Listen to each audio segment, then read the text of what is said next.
And in Acts 16:40, Paul's patience was as thin as underwig edges. This is part 2 of Paul and Silas and how an exorcism got them thrown in jail. But let me rewind and catch you up.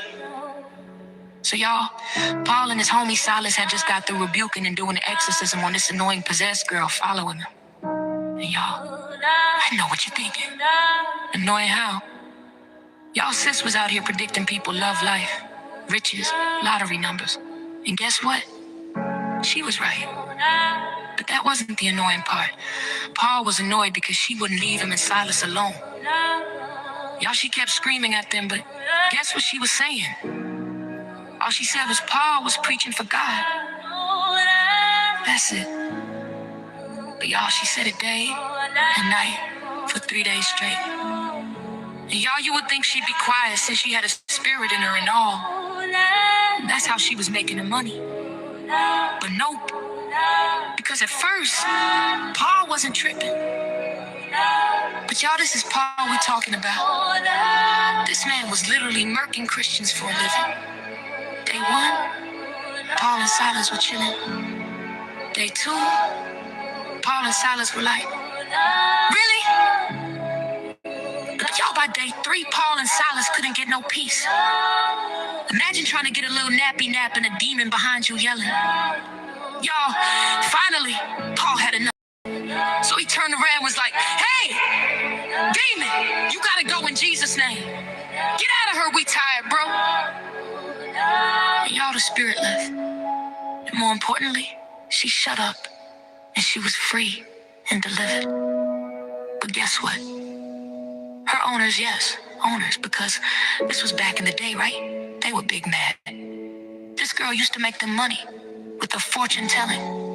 And now she don't have no more spirit guides. I mean demons. Y'all, this lady could no longer predict nothing. So y'all, they drug Paul and Silas to the marketplace like, hey, these dudes are causing chaos in our city. And we can't make no more money off this girl. How dare he fix her? Pause. The audacity. Anyways, the next thing you know, the whole crowd is hyped up. Y'all, they stripped Paul and Silas down to their Jerusalem sandals, beat them. And I mean, everybody was getting a lick.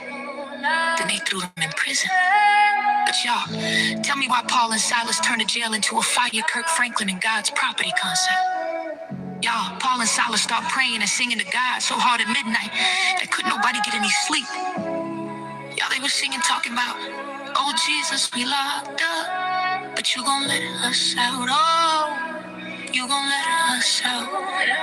Y'all, it was a full-on watch night service. And they were hype talking about, GP, are you with me? GP guards and prisoners.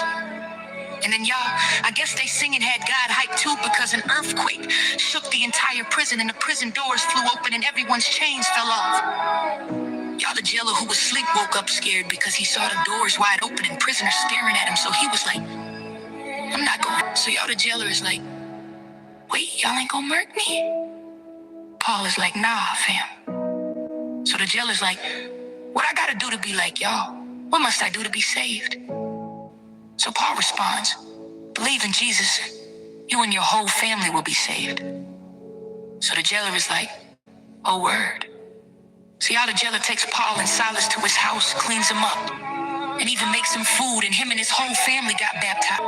So Paul gonna say, hold up! I'm a Roman. I didn't have a trial.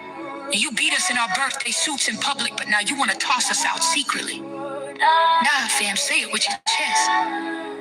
So y'all, Paul made them folks beg him to leave peacefully. So that's why people say, may the apology be as loud as the disrespect. Anyways, now go read it for yourself, Acts 16:40. I want to know what y'all learned. This is Trap Bible Stories with Tam Watts. Get the Trap Bible Stories. Volume 1, Book 2.